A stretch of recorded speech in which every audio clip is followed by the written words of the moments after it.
By day, the sprawling, picturesque property of the Bellvoir Inn and Winery in Liberty sits mostly mundane.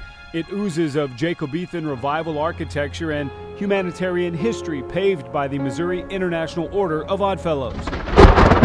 But by night, mundane turns to macabre as stories of spirits fill the air and encircle property like tall trees bending in the breeze. They saw two little girls, they looked like identical twins, in the room with them.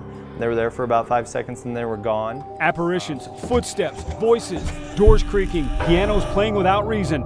Pretty common according to guests in the sleeping quarters and the winery below. About 30 minutes later, another group that was in room 5, they had come out the night before and actually left in the middle of the night.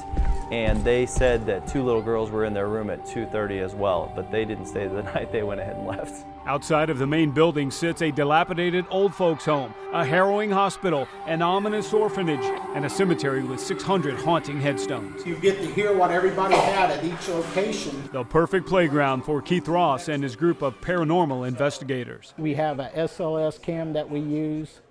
We use thermal imagers and stuff like that. Majority of the time we see it with our own eyes. That's the hope of visitors from as far away as Japan and England who gather for ghost tours hoping to get a glimpse of something ghoulish. They want to connect with that history, so the nice thing is in some cases they're actually getting to do that. So this was the morgue. So down here we get a lot of flashlights going on and off.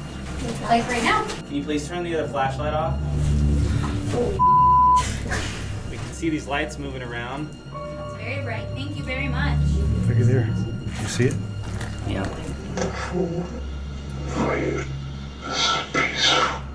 It's peaceful. I see you to the left. Can you tell me your name? Spend some time and trust me. Okay guys, we're getting a lot of paranormal activity in here with all this equipment. This basically modulates the voice of whatever spirit's in here, so we're gonna try this. Spirits, this is Fox 4 Television. Do you have a message for anybody out there?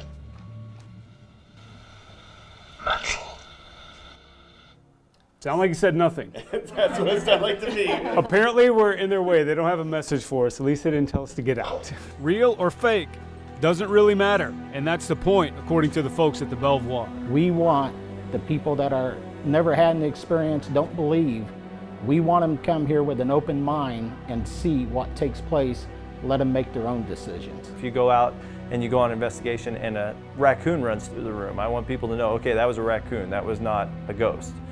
Because it's just important for people to understand that everything that happens out here isn't paranormal. Hard to argue the presence of something could be the spirits from the historical site roaming the setting befitting of a Hollywood horror flick. Or it could be tantalizing tales of terror blowing in the breeze after a few spirits in the bar. After all, they do offer a fortified dessert wine labeled Booze, spelled B-O-O-S.